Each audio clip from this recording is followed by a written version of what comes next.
So, welcome back, everybody. It is wonderful to see everyone, and Be'ezrat Hashem, I hope that it has been a beautiful Purim for everyone. I'd like to start off just by thanking our sponsors, first of all, for this entire series, to Toby and Nachman Lokshin, who are sponsoring this series, Glimpses of Greatness, on the occasion of the 25th Yortzeit of Toby's father, Mr. Abram Flesher, Avram Eliezer ben Yehuda Leib Alav Hashalom, Nishmosai Eden. The family should have continued nachas. Also, I would like to thank the sponsors of this special session, and that is to Andrew and Terry Herenstein, who are sponsoring today. First of all, in honor of this specific session, the moment this series started, Herenstein said we have to be part of this, and it is also in honor of the birth of their granddaughter, Isla Rosie, who just joined the world just a few short weeks ago. Be'ezras Hashem should give you tremendous nachas for years to come.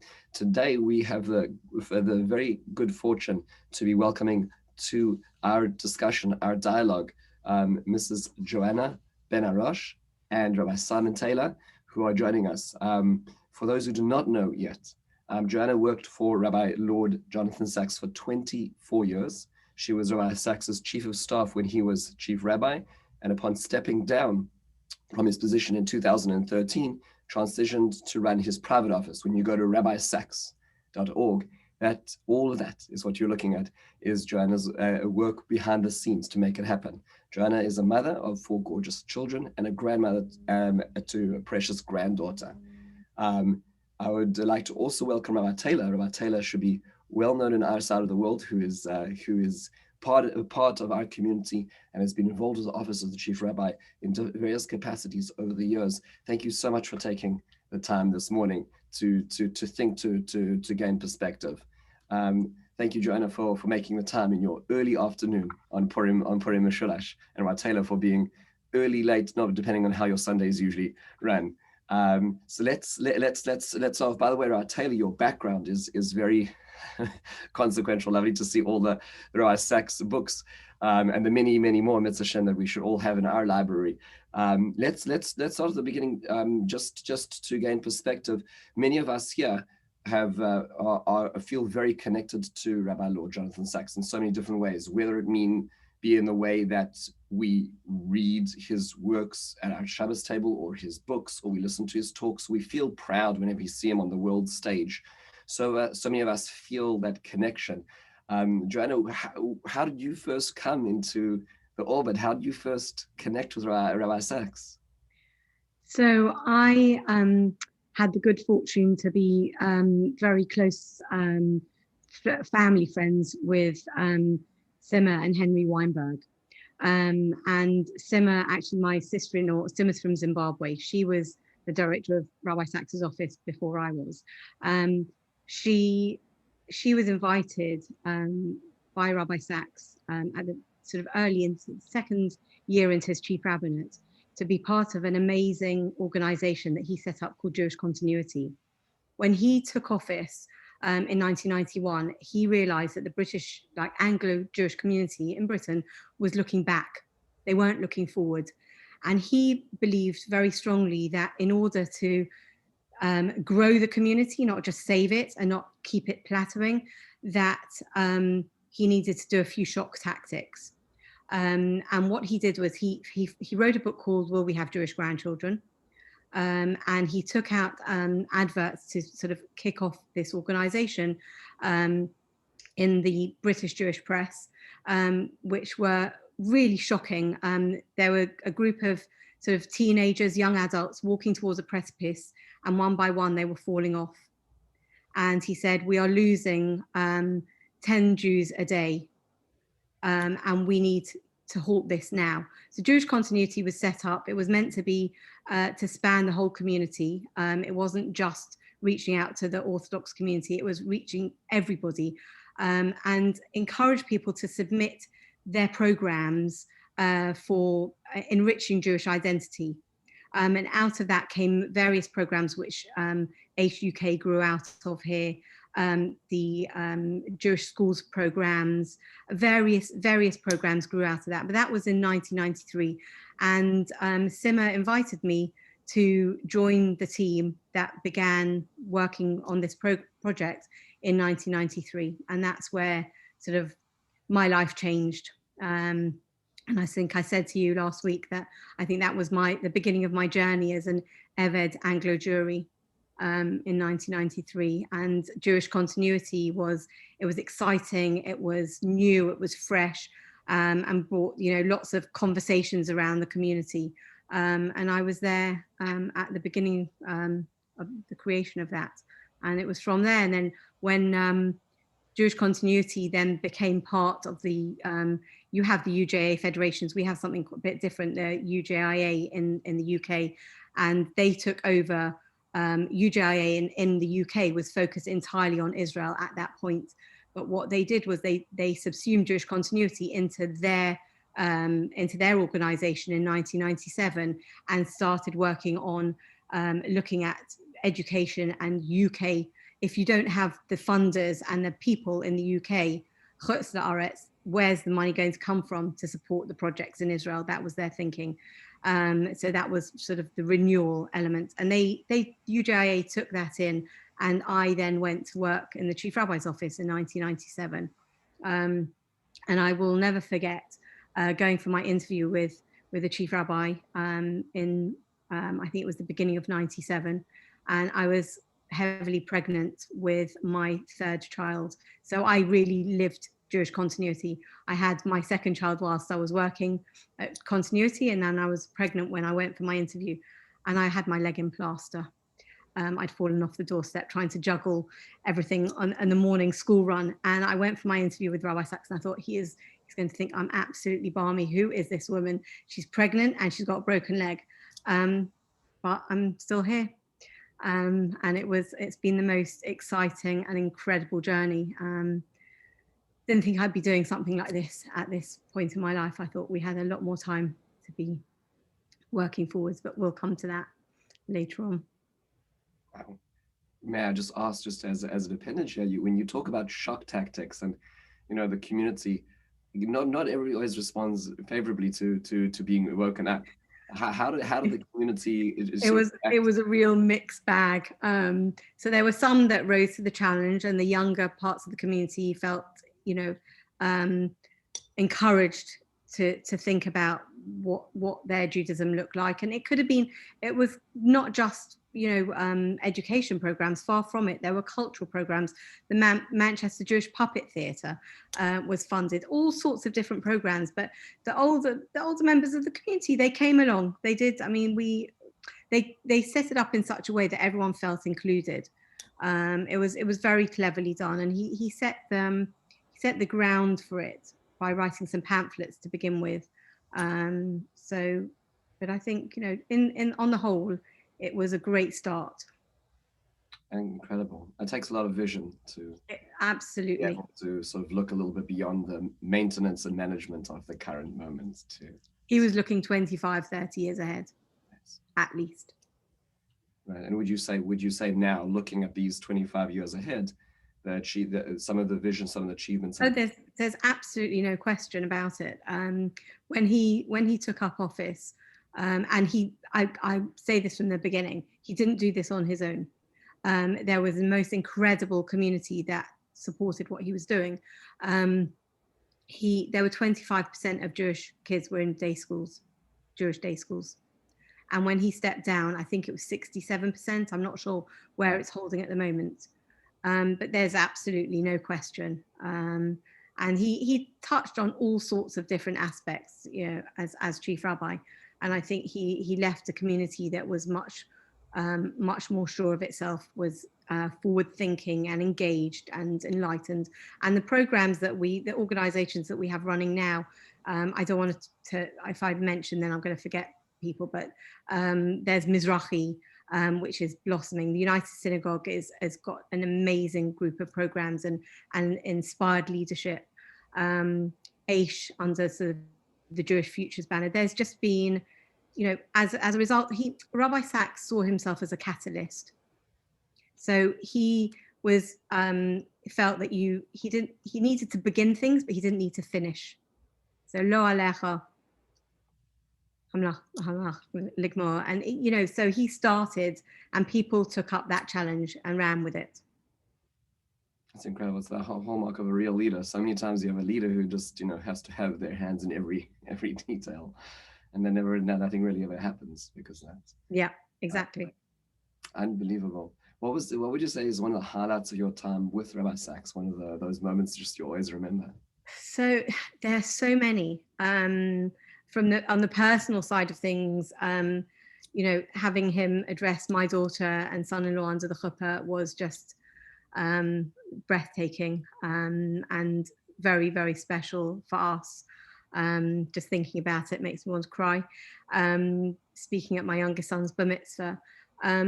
But I think also, you know, the privilege of being able to accompany him around the world, meeting various people, building up relationships. I mean, Terry and Andrew, I made the most incredible friendships, and being able to sort of represent him as I'm building up those relationships before a visit. It was just an incredible privilege. I think I look back over the last 24 years and it's just every part was a highlight. So to pick on certain aspects would be really, really difficult. Sure. I mean, but like, let's say, like, you know, just thinking aloud, you know, the sort of the Templeton Prize and those kind of those. Right. So the Templeton Prize was on another level, and I've got a story to tell you about that a bit later on. But that was just, you know, the excitement when he called us in the office to say that he'd won it. We were just beside ourselves, and getting to know the team at Templeton was just phenomenal. We worked with them for over 9 months, and we actually visited their offices in Philadelphia. It was just the most incredible privilege to get to meet these people, to learn from them, and, you know, as I say, to represent him, because in a lot of the conversations he empowered us to just go and do. So we would discuss the big picture with him and the ideas, and then he trusted us to go and have the conversations, to work. I mean, Templeton, for instance, also was they always have it around May. So you've no idea what the juggling was behind the scenes because it fell during the Omer. So we had to tell, and they like a musical element. So we had to ask them to change the date. Now, this is a huge organization, and the previous laureates have been incredible people. And they said, it's Rabbi Sacks, what's the date that you need? Absolutely no problem. And as a result of Templeton as well, we asked Prince Charles if he would be involved. He couldn't actually present the prize to Rabbi Sacks, but he hosted us. I don't know if there's a picture behind me. He hosted us in Clarence House for a ceremony ahead of the main ceremony to honor Rabbi Sacks, which was just phenomenal. I remember being introduced to him. I'd actually met him sort of a few years earlier at the dinner that we made when he stepped down as chief rabbi. And I think he said, Rabbi Sacks introduced me to him, and he said, so what do you do? So I said, I'm his chief of staff. And he said, gosh, how do you keep up with him? I said, with difficulty. But just every aspect of working for him has been just phenomenal. And also we'd call, if we called to speak to someone, you say you're calling on behalf of Rabbi Sacks. You don't have much of a delay in being put through to the right person. I can imagine. Yeah. It's incredible. Rabbi Taylor, on your side, what's some sort of highlights? Well, I just want to reinforce something that Joanna said, which was about empowering the staff, because one of my favorite personal stories is, Rabbi Sacks works so differently to what people think a rabbi should or shouldn't be doing. He was in his own realm, his own space. He did things very differently. And one of those was that he empowered the staff. And so when I was getting married, unfortunately, he wasn't available to be the Masada Kiddushin. And I was a rabbinical student at the time. And my brother and my friends decided I must have a bachelor's party. This is very important. We wanted Rabbi Sacks to come. So I went to the office of Rabbi Sacks, and Simmer was the chief of staff at the time. And people don't realize, you think that you go and ask the rabbi, but not with Rabbi Sacks, you don't. You are, for the last decade, it's been Joanna. Before that, it was Simmer. And I went over to Simmer, and I told her I'm making a bachelor's party. Would the chief rabbi be able to come? And she had this huge grin on her face from ear to ear. And she said, the chief rabbi would love to come. Right? Now, in the end, he couldn't make it. But it's an anecdote so that you understand how he empowered the staff to make the decisions on his behalf, to the extent from a bachelor's party, to an induction ceremony, whatever it might be. And that to me was one of the keys to how he ran his life and how he was able to achieve so much. I mean, that sort of opened him up, that freed him up to do what he does best, with trust, the necessary trust to be able to build up a team. One of someone I was speaking to in the last few weeks said to me, he'd email and come for various meetings, and he always said to me, he said, I could never understand how he could give me his undivided attention when I was in a meeting with him. He never looked at his watch, he never checked the time, he didn't have his phone beside him, and he was totally and utterly focused on me. He said, how did he do that? And I said, because he knew somebody else was watching the time. He knew that when the time came, somebody else would knock on the door. It wasn't his problem. It wasn't his concern. We briefed him properly wherever he spoke, so that he could be relaxed, that he was addressing that community and talking about the things that bothered and were mattering to them. It wasn't what mattered to him, but all of that went on behind the scenes so that he could come and be fresh and utterly focused on the matter at hand, focusing on the thing that only he could do. Incredible. I feel like so many of us are just juggling all these things, which is why we are the way we are. Well, let's move on into a different. We on the outside got to see a lot of the public persona of Rabbi Sacks. Those of us who were lucky enough to see him in person, and those of us who were lucky to read. But what was, if you're sort of just behind that public persona, what was he like a little bit, sort of, in the office on a day-to-day basis? So when we went into the office in the morning, we would have an idea in our mind what we planned to do. It could often get thrown off course, because very often he would have read something in the paper that morning or heard something on the radio, and he called us to discuss what he'd heard. We would probably end up having maybe 2 or 3 shiurim a week, because he would pick up on a topic and he said, what do you think of that? And how do you think?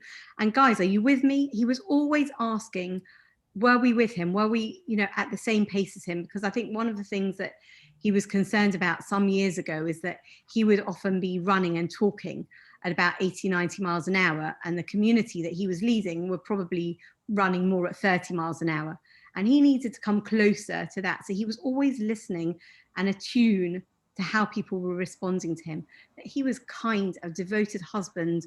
He always spoke about Elaine every time that he gave a public speech or a lecture, or always, showed such devotion, such an example of a happy marriage. And the concern for us as his team and his staff was unbelievable. He would call when someone wasn't well. And he'd call again an hour later, any progress, any updates, how are things going? I remember my daughter, Rashi, whose marriage he officiated at, she did very well in her second year of university. And I was telling Elaine, just in passing, that she'd got 3 prizes. 3 minutes later, the phone rang. Joanna, I don't understand. You didn't tell me about Rashi's incredible achievements. So I said, well, Rabbi Sacks, Chief Rabbi, I don't need to tell you about it, So he said, can you get her on the phone for me now? I was like, yes, okay. Rashi, are you in a lecture? Can you talk to Rabbi Sacks? But the concern, the care, the thoughtfulness, and as I said, giving time and focusing on people. We had all sorts of requests from around the world, from people asking for his help, whether it was on a private matter or in a community, or And he gave undivided attention, and it was just incredible. He was also totally driven for himself.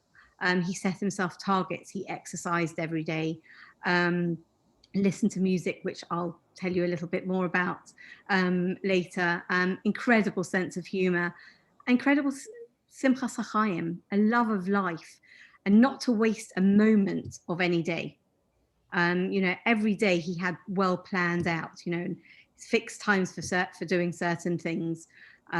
Just an incredible, you can see the way he was driven to produce what he produced. He had very clear ideas in his mind. He compartmentalized, which I'm not very good at doing. So I will jump from one thing to the next. But if I was sitting with him in the car on the way to Thought for the Day or on the way back, he spoke sort of once every month almost on BBC Radio 4 in the mornings, be in the car at 7 a.m. going to the studio. And on the way back, I would always have a list of things to go through with him. And he said to me, Joanna, one thing at a time. Because I would, cross next one thing off the list, but he needed to think about it before we could go on to the next. Very, just incredible. I think I asked him at one stage, did he have a photographic memory? Because what astounded me was that he could quote from anywhere a book that he would have read maybe 20 years ago. He said, no, I taught myself how to memorize and remember things. Wish he'd written a book for us on how to do that. Incredible, just incredible. I mean, Rabbi Sacks taught, there's so many just different lessons that he taught, so many different messages that he heralded to the world and to Jewry at large. What was one of those that stood out? One of the ones that you felt was really sort of a hallmark of him? So I think for us, and for me personally, the preparation that he put into absolutely everything that he did. People thought that he could just stand up and deliver. And he probably could, but he never, ever did. He was prepared, whether it was a 3-minute short video or a sermon or the TED Talk or the Templeton Prize speech. Everything went through thorough preparation, and never was it a first draft that you would hear. He wrote things again and again and again. He called us his R&D department. He called himself, his R&D department. He was the research and development. He would ruminate over issues and matters and ideas in his mind until he was happy that they were something that he could share with others. I mean, one of the highlights of being with him, sort of traveling, was going. I wasn't with him for the TED Talk, but I was with him for the rehearsal.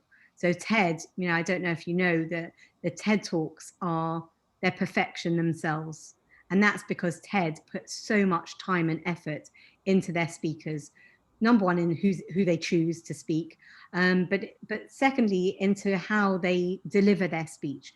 TED don't like you to bring notes or anything onto the stage. They prefer you not to have a stender. They want you to be hands-free, if you like, and roaming the stage and being free with your thoughts. So you memorize your speech. Some people use slides, but we prefer, Rabbi Sacks doesn't, because that can go on to a whole nother level. So we told him no slides, no PowerPoint presentations, thank you very much. But he revised that speech again and again and again. And in a conversation with Chris Anderson, he revised it again until he was word perfect. And I went with him to the rehearsal, and they encourage you to come sort of an hour earlier than your allotted time so that you can hear the person before you in their rehearsal. And he and I were absolutely sort of really shocked, because the person in front of him, before him, was Ray Dalio, who is one of the largest hedge fund owners in the world. And his TED Talk, it was amazing, but they gave him 20 minutes of feedback for an 18-minute presentation. They literally took him to pieces, told him how to put it back together again. And on the day, he was stunning. And Rabbi Sacks and I sat there and thinking, what's going to come for him? Anyway, he was word perfect on the day, and at the rehearsal. They couldn't make a comment on his speech. He was incredible. But afterwards, Chris Anderson came up to him and said, Rabbi Sacks, that was phenomenal. Don't change a word. It was incredible. He said, just, can I ask you about your dress, your mode of dress? And because Ted likes to be informal and relaxed, and so he said, could you lose the tie? Would you mind? And I'm sitting behind him, and Rabbi Sacks can't see my reaction, but Chris can. I'm sitting there shaking my head, and so he says, Chris, let me tell you, I promise you, I'll stick to the rest of the dress code, and I won't wear any dangling earrings, but my tie stays. And the room just erupted, and he said, okay, Rabbi Sacks, you keep your tie. But the research, I mean, the preparation that he put into that to be word perfect would have been days and days and days and days of work. It doesn't just happen. It's so interesting. So many people sometimes think, when it comes to other forms of art, other forms of expertise, that you would never ask somebody to just perform. Sometimes you think, rabbi or photographer, sometimes I just take a picture. Exactly. That's not how it works at all. No, it doesn't. I speak to his rabbi in Golders Green. That's his local community where actually he was the Rav some years ago. And I said I would ask him sort of in the summer when the rabbi was away, he'd call me and say, would Rabbi Sacks be able to speak instead of me give the sermon in shul? So, I would discuss it with Elaine and Rabbi Sacks. And afterwards he would say to me, he said, I always have one tucked in my pocket just in case.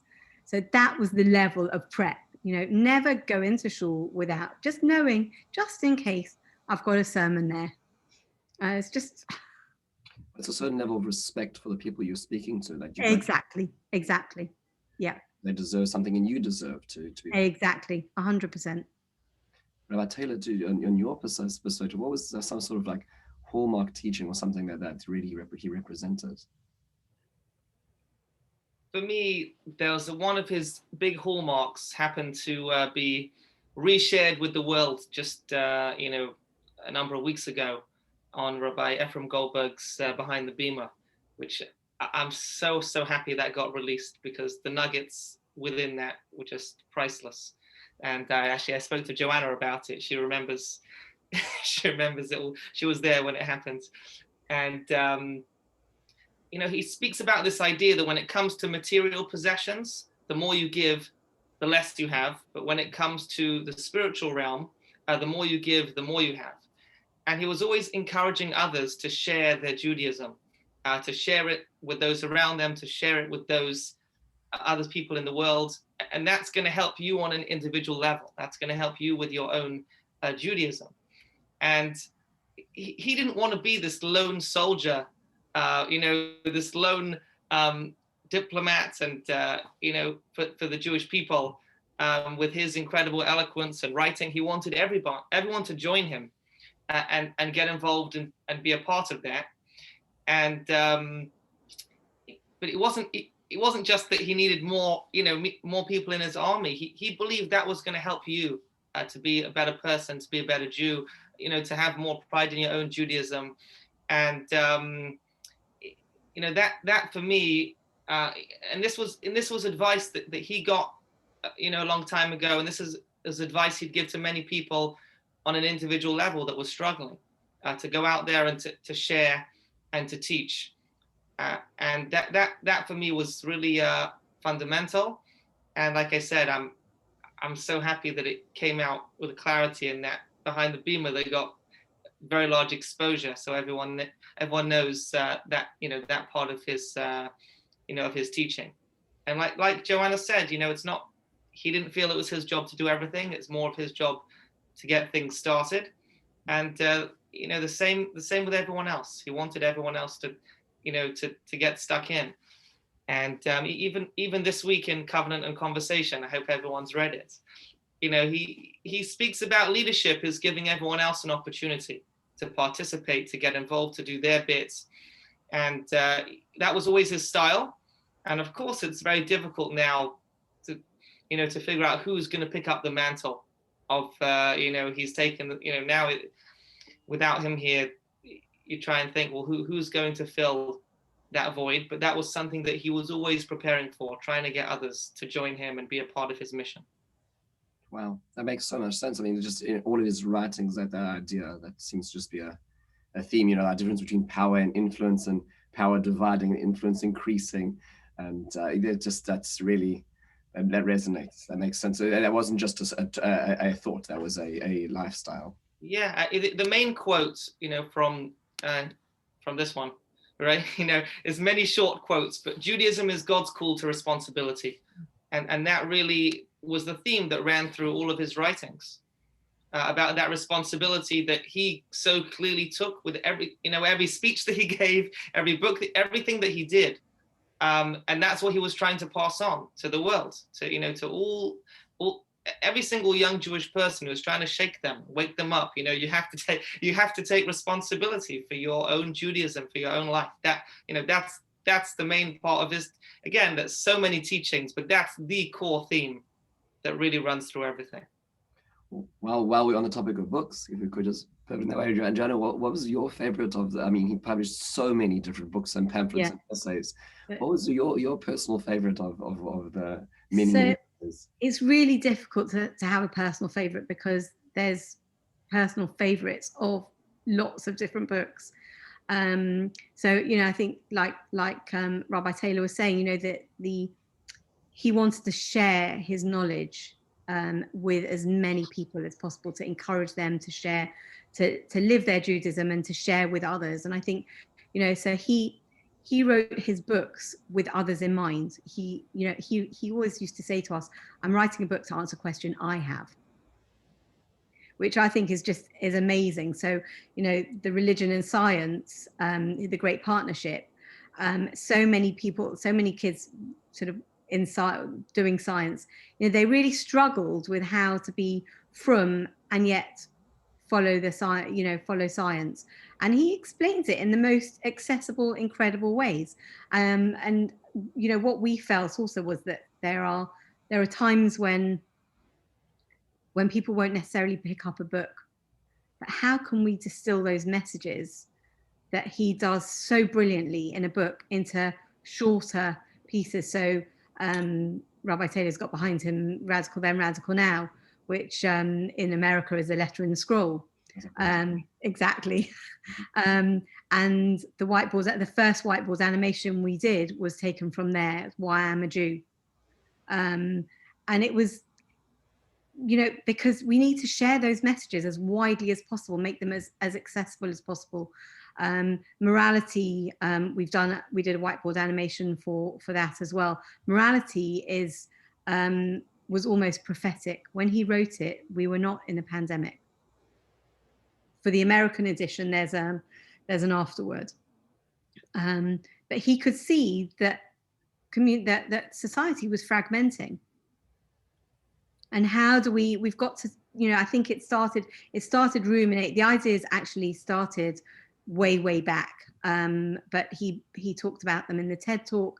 He talked about them in the Templeton speech. He spoke at Chautauqua one year. And all of those ideas, he did an amazing series for the BBC on morality. And all of those ideas permeated into the book on morality. You know, we need to think about the we, not the I. You know, we became totally self-obsessed from the selfie onwards. And I think it was such an important message for all of us. You know, it's like you're thinking about your values on your tombstone. Are they, you know, what kind of values do you want? What do you want people to remember you for? Do you want to be remembered for how many cars you had in your drive, or what holidays you took, or how kind you were, and how you gave tzedakah, the kind of people that you touched along the way? And those were all the things that he was thinking about whilst he was writing most of his books, and inspiring others to live a Judaism that they could be proud of. The Letters to the Next Generation pamphlets that he did were really for youngsters, you know, worrying about what was next in their lives. Just he had a way of touching people where they were. So when you read a book, you thought, he's written it just for me. Or you read the essay at the beginning of the Siddur on prayer, or the Machzorim. I mean, like, he had the most incredible talent, and the canon of work that he's left us, this phenomenal legacy. It's breathtaking. I think so many of us feel that, it's almost, as you said, it was almost written just for us. And there's so many different kinds of people, but each of them find their own way of accessing that. Rabbi Taylor, on your side, what's something which really resonated with you? Sure. For me, it's really Rabbi Sacks's Torah ideas through covenant and conversation, where he takes the themes from his books, and you see those resonate through his Torah, which he's sharing, as well as the commentaries of the Siddur and the Machzorim. I love those. But I think what's so interesting is so many of Rabbi Sacks's writings, although he might have said, Joanna, that they were, for him, he felt a responsibility to share with others where there was a need, right? If there was a world event that happened, he felt that there needed to be a Jewish response, and he had to do it. If there was, from the Siddur to the Machzor, if it was outdated and there needed to be a new commentary that spoke to this generation, he had to do it. Yes, he was grappling with it himself, but he had to get it out there and put it out. I once heard, Joanna, I don't know if I'm allowed to say this or you can clarify, but someone once said to him, why is the chief rabbi not putting out a weekly parasha sheet? It's not befitting. You got to do it. So he said, okay. And the next week he started, and that's why we have covenant and conversation, right? If someone said there was a need, he that need, he took that the responsibility on his shoulders. And for me, I suppose the shame is that, on a selfish note, I wish he just would have written Torah thoughts all day. For me, but that wasn't his calling. That wasn't his primary responsibility. He knew he had to write for the world. He knew he had to be the ambassador for the Jewish people. He knew there were other priorities. So that's what he wrote. And so, we got the Torah ideas in between, and those, I value those. They're so precious. And he used, I think what he did was, even in his secular books, he wove the best of Judaism with the best of Western society. So he showed you how you could be a proud Jew and live in today's society. And all of his, throughout, even morality, but definitely not in God's name, and all of his books are infused with a proud Judaism and what can Jewish moral and values bring to wider society. Why did people come and seek his advice from all walks of life? It's so true. I wish every politician today could read morality. By the way, folks, it's in Judaica Plus, just down the road from us. It's really worthwhile. So, as you said, Joanna, it's prophetic in the sense that the things he talks about are exactly what were exacerbated during Corona, and even with the epilogue, which explains it, it's like he's talking about what would just happen, and it just all happened. It's like the we in society. It showed the best, and the virus has shown the best and the worst of society. From at the beginning, the run on toilet paper. I don't know if you had that in the States, but it was ludicrous here. Literally, the shelves were cleared.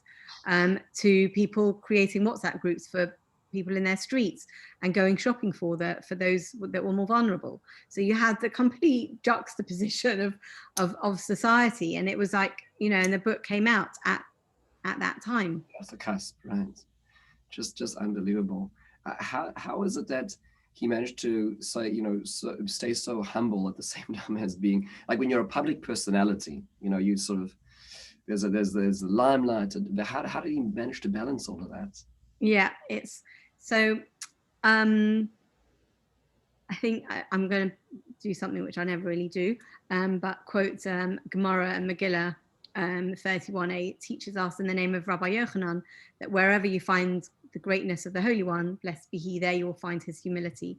And I think that's what struck us so much about Rabbi Sacks. He never fully realized, or he was reluctant to realize how great he was, despite others, us and others telling him. I mean, you could walk through the street and people would stop. Jerusalem, you could not walk through the old city more than 2 steps without him being tapped on the shoulder. Even on the tube in London, or in the House of Lords, or just in the street. And Dan would walk him through New York, and people would like stop and look. Yes, you can come and say hello. Yes, it is Rabbi Sacks. And then when he spoke to great audiences, you know, he'd walk out and he said, you know, why did they come and to listen to me speak? And it was breathtaking, that humility. But just a small story to share with you, around the time of the Templeton Prize. So we got to know the team very well, and there were sort of a team that came when Prince Charles gave him the award, and then the bigger team came when we did the big award in London. And Rabbi Sacks, I think Elaine, myself, Dan, and two of the Templeton team were in a taxi going from, they put on dinners around the time of the prize with various people. And we were going from one place to another in a big taxi with them. And it was 6 seats. So there was 3 and 3. So we were facing each other. And the lady from the Templeton Prize was sitting next to me, and she said, I'm sitting here and I'm pinching myself that I'm in a taxi with Rabbi Sacks. And I said, this has been my life for the last 20 whatever years it was at that point. And, you know, I pinch myself every day that I have this incredible privilege.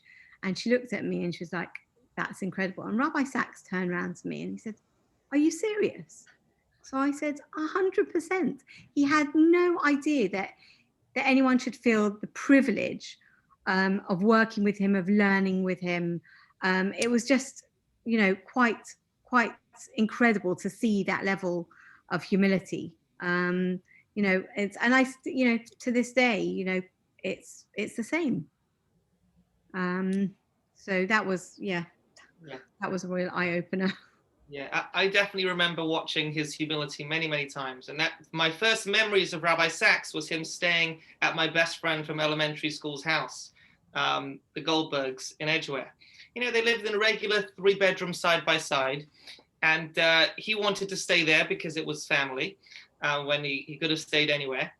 And, you know, there would be all the police vehicles would be outside the street and they'd make such a big fuss. And he just wanted to be a regular guy staying with his family. And that really was the beginning for me of understanding exactly who he was at a very young age. You know, in England, we have the royal family and then you have the chief rabbi, you know, and he made it. And Rabbi Sacks really made it, took it to this another level, this aura. And, you know, the shock for me when, again, I was quite young, we went on a Pesach program in Israel and we would watch Rabbi Sacks do his walks that Joanna alluded to because he cared about his health in his shorts and his t-shirt. He'd be walking around and everyone would be scratching their heads thinking like, is that really Rabbi Sacks? Did I just see him like go to the tennis court? You know, you see him as royalty and, you know, like we mentioned, the tie for the TED Talk, and you'd see him walking around. And even in Israel for himself, he would, you know, walk around in a short sleeve shirt with no jacket and no hat. It wasn't your stereotypical chief rabbi that needed the full garb, you know, in any way. And, you know, Joanna once arranged this incredible experience for me. In 2015, Rabbi Sacks came to speak at the BBYO International Convention.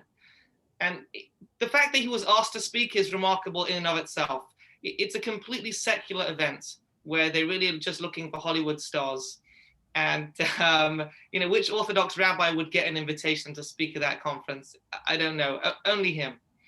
And it was really, the whole thing was remarkable. You had 3,000 screaming teenagers and they introduced Rabbi Sacks. His introduction was very, very long. And by the time he got up onto the stage, the kids were all screaming and going crazy. And I think it's the only time I've ever seen Rabbi Sacks shorten one of his speeches like that. You know, most rabbis, they prepared their speech and they've got a big crowd and everyone's going to be quiet and they're going to listen. And he realized that this was not the right place for him to give a drasha. And so he gave something very short and he gracefully walked off the stage. Like it wasn't about him, it wasn't about his speech. And, you know, then thanks to Joanna, we had a nice private meeting with the NCSY staff afterwards, which he spent a lot of time on. But he was different. He had this very special type of humility where he just, you know, carried on as as normal in the way that he'd want to do as a regular person.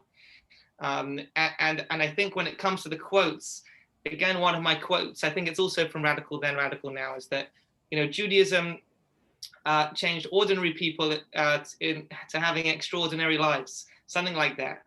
And I don't think he ever thought that he was included in that quote, right? He was the ordinary person, right, who was lucky enough to be the chief rabbi and write some books, but the extraordinary lives, that was other people. Yeah. That's so interesting because, you see this with very famous people, is they became, dependent almost on their crowd base because that's their identity. And that's not at all. No. At all. He actually said to us once, we were probably reading him one of the letters that had come in or something. He said to us, compliments are fine, so long as you don't inhale. That's so true. That's wonderful. That's wonderful. Don't let it go to your head. Wonderful. Joanna, would you be willing to share something, that we just, as outsiders, couldn't possibly know, about Rabbi Sacks? So he has an absolute love of music, and the breadth and eclectic taste was incredible. So he would love everything from pop music all the way to Chopin or Beethoven, and everything in between, including a breadth of Jewish music. He loved all music, but he was someone who didn't take anything at face value. He wanted to know what was beneath the surface. So he would know all sorts of facts and figures about music, that a piece of music that you'd have no idea what was behind it. But he wanted to know who was the artist, what mood was he in when he wrote that piece of music, how long did it take him to create it, what was special about it, that was he influenced by anybody else. And I have a sort of a funny story, because at the beginning of when I joined his office in 97, I think it must have been fairly soon after, I have a touch of being able to fix computers. So I'm not very good on the sort of the innards of a computer, but programs and stuff like that, when it's not working, I can sort them out. Sometimes don't hold me to it. But I was probably up in his study in Hamilton Terrace, the residence of the chief rabbi, and I was fixing something, possibly under his desk. Something had come under, I don't know. My phone was in my handbag on a chair way behind me, and normally it was on silent, but for some reason it wasn't. And my ringtone at the time, I don't know if you've heard of the pop group Queen, but it was Bohemian Rhapsody, and it blared out, and I was so embarrassed. So I sort of jumped up, ran to my phone, turned it off, and chief rabbi at the time, he looked at me, he says, "Joanna, I didn't know you liked Queen." I said, "Chief Rabbi, I didn't know that you knew who Queen was." And I think it was just incredible to hear, that he had an appreciation. And then he proceeded, obviously, to tell me how Bohemian Rhapsody was made. And it was a trailblazer of its age. I think someone will correct me if I'm wrong, I think it was made in 1974, I think. And it had to be dubbed 180 times. He knew, and he'd heard it for 1 second on my phone. Well, it was a little bit more than 1 second. Incredible, the depth of an appreciation, and a quote from him: "Words are the language of the mind, music is the language of the soul." And that's what he believed. That we, for our souls to breathe and enlarge, and that's why davening is, the parts of davening which are so meaningful to us are not just the quiet, silent ones, but the ones we sing together as a community. And he very much believed that music was integral to us as human beings. So, yeah. Wow, I mean, that's something I remember. Taylor, I think you mentioned something like that in your article as well, about singing and being involved with teens, and it's so interesting, because sometimes you imagine that when you look at great intellectuals, they live in this ivory tower of intellect and thought, and the heart is a very different space. And for it to bridge that is quite remarkable. For those who are not aware, folks who are watching, Rabbi Sacks put out a lot of beautiful music compendiums. You can find on the Office of the Chief Rabbi, rabbisacks.org. I'm still in that zone. And so Israel, the home of hope, was a CD he put out a number of years ago, and on the Yomim Noraim, beautiful compendiums of artists he pulled together. And annotating, it's unbelievable. I didn't understand and appreciate it until you really said that. Yeah. He really, it was an integral part of who he was, and we were constantly learning. He introduced us to sort of older members of your community might know of the Traveling Wilburys. I'd never heard of them. He showed us a video on YouTube. You know, just phenomenal. This man read and listened to absolutely everything, to absorb information and knowledge, and to be able to share that with the world. It was just, absolutely phenomenal. It's almost as if he was the filter of meaning for everything that he experienced. One of the things that, for us, I know I speak for myself, but the Shabbos table being with Rabbi Sacks's thoughts, whether it be covered in conversation or his other writings. So many of us were so excited when we heard that the Covenant and Conversation is continuing this year, 5781. But I guess in the back of our minds, we all have this fear of what's going to be with the office of Rabbi Sacks and the continued writings. There's so much, as you said, the canon. Where's that going? So we've been working on a strategy for his legacy. To enhance and develop. I mean, even if we did nothing, his legacy is there, but we feel very strongly that we need to share that as widely as we can, and for the next generation to be able to learn from Rabbi Sacks. So we're hoping that we will be able to develop resources based on his teachings for formal and informal educators in the future to use in schools and youth groups, etc. And also for in adult education, we know that teachers are hard pressed to make resources for themselves. So we want to make this as easy and as accessible as we possibly can. We'll be developing a new website where everything will be easily searchable by topic. There's a lot of work to do to make sure that his work continues to be accessible to all, and for everyone to live and breathe Rabbi Sacks's Judaism, which I think is so important. I was talking to someone fairly recently, and I think this sort of embodies our feeling. He said when he's Rabbi Alex Israel. He said when he gives a drasha or a sermon or a lecture, he doesn't know where his Rabbi Sacks's teachings end and his carry on. And I think that's what we want. We want to, hope that embed Rabbi Sacks's teachings into his future Talmudim and Talmudot and our future generations, to always be learning from him. It's so hopeful. It was like what I tell you, it was like what you were saying before as well, is that the idea of sharing. It's not that he had the trademark on all this wisdom. He wanted us to be part of the sharing process, so it doesn't really stop. That's extremely hopeful and inspiring. I would just say, as we can draw to a close now, perhaps I could ask both of you, is that he may have viewed himself as an ordinary person, but he certainly was no ordinary person to the world, to Judaism, and as a human being. How do we, more ordinary folks, what's something we could do, or we could change in our lives, we could adopt in our lives that would be just a little bit more like the world that he hoped for? Rabbi Taylor, why don't you go first? Sure, that's a good idea.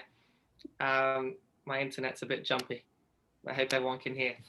So first of all, I think a simple thing is, hang on. We can hear you. Okay, great. So a simple thing is to stay above the fray. Something that we haven't spoken about is that Rabbi Sacks didn't feel the need to get involved in machlokas, and if people attacked him, he just stayed above it. And I think it's something that we all need to do more and should do more. But really, to me, is to take the lesson from him, which is that I think he wants everyone to grapple with their own Judaism. Judaism shouldn't be something we do by route. It shouldn't be something which is one-dimensional. It's something that we should constantly be grappling with the text and with the ideas, and on an intellectual level is the one part. And then on the other side is to infuse your Judaism with a soul, with an neshama. With that music that Joanna spoke about,